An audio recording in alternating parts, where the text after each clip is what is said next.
the best thing to do is continue to build what you're building. I don't necessarily think that that place is an upgrade when you really think about it. Without Nick Saban, it's another program in the SEC, but it's not necessarily what it was.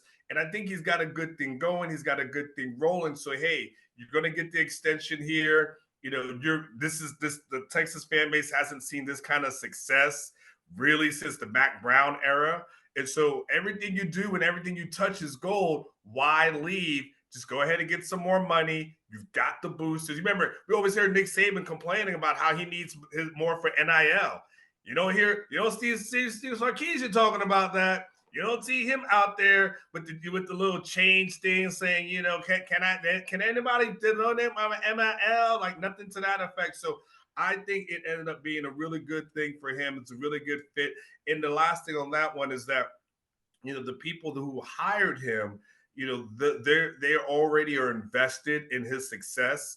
The AD, the department, everything, they're already invested in success. So it made sense. When I heard the speculation of it, I thought to myself, I think he's the easy name, but I don't necessarily think that's going to happen. And I heard pretty quickly that was not going to be, that was not really on Steve Sarkisian's radar. So he ends up being able to kind of continue where he's left off from last year, and it ends up being a really good move for him.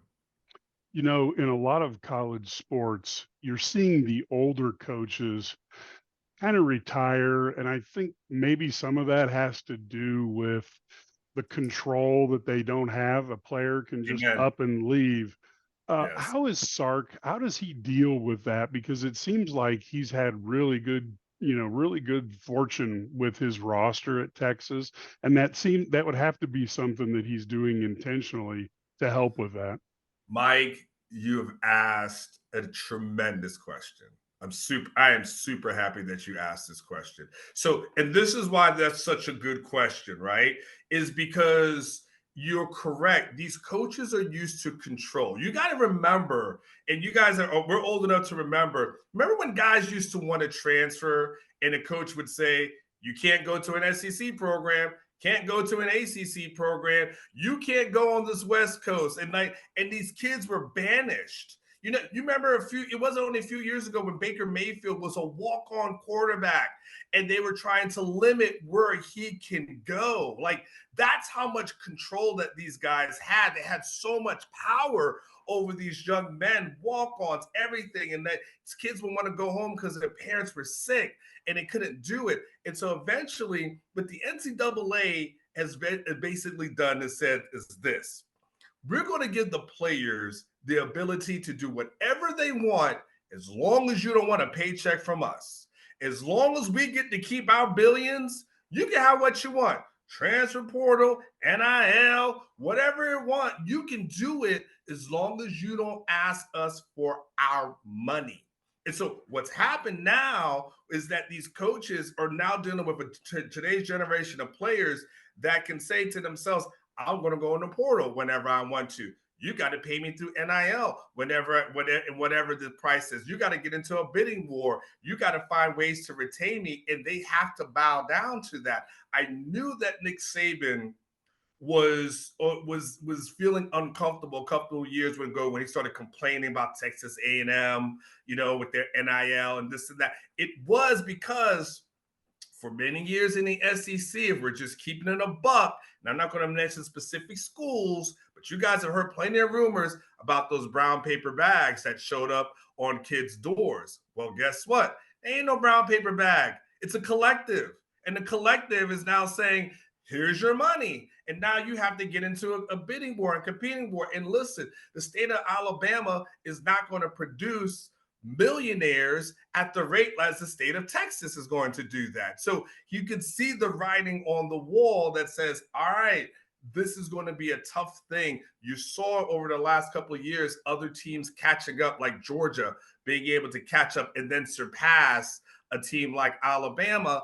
Obviously, they had the success in the SEC championship game, but I'm just talking about sustainability. So yeah, now that they know it's out of their hands, I can't control these guys like I used to. yeah, the thrill is gone. When you lose power, no one likes to lose it, right? And these coaches have lost power, and I think as a result, they're losing interest. Now, one quick follow up. The coaches are talking about, you hear all the time coaches and ADs saying, "Hey, we need to go to Congress and get some rules around transfers." Do you find it ironic that Caleb DeBoer goes from Washington after Washington started their semester to Mhm. Alabama, and then you get Jed Fish going from Arizona to Washington. Seems like nobody wants to stop the coaches from getting up and moving, but boy, the players is a lot more problematic. It is, and it's always been that way, hasn't it? It's always has been about the players and never the coaches. It's never about and even they complain about certain things, but they fire coaches in the season. I mean, Jimbo Fisher got fired during the season. But then they complain about, well, why don't these kids want to play in bowl games, or complain about like FSU kids leaving, so on and so forth. Well, as the head goes, so goes the body. If you don't see loyalty from up top, like then why would you expect loyalty from beneath, from below? And so, yes, you could have these coaches go in, and there is nobody's to your point, Mike. No one is saying like, hey, let's go to Congress and stop this. Let's create a period where coaches can go quit programs, right? Let's create a window where if you want, as a coach, you want to leave, you have until from December 1st until December 15th. That's your window to leave, right? We have a transfer portal window. Yeah. What about a coach's window to make it even? And then how about the coaches go first? You make your decision, and then the players get to go a little bit later, right? Why don't we do that? And then people can say, well, you still may have an opportunity to leave, so on and so forth. But if you're a player and let's say you've already committed to Washington, I mean, sure, you might be you have the opportunity to leave. Where are you going to go right now? Like, to your point, classes have started already. So what am I going to do? How do I get out of this? I am stuck in this thing. But to your point, it's always about, man, the players can't do this, players can do that. And again, it's because those coaches are so used to control. And I think we as a society are so used to these coaches having control that we don't necessarily question it, but it should be questioned because accountability should work for everybody, not just one specific segment of college sports.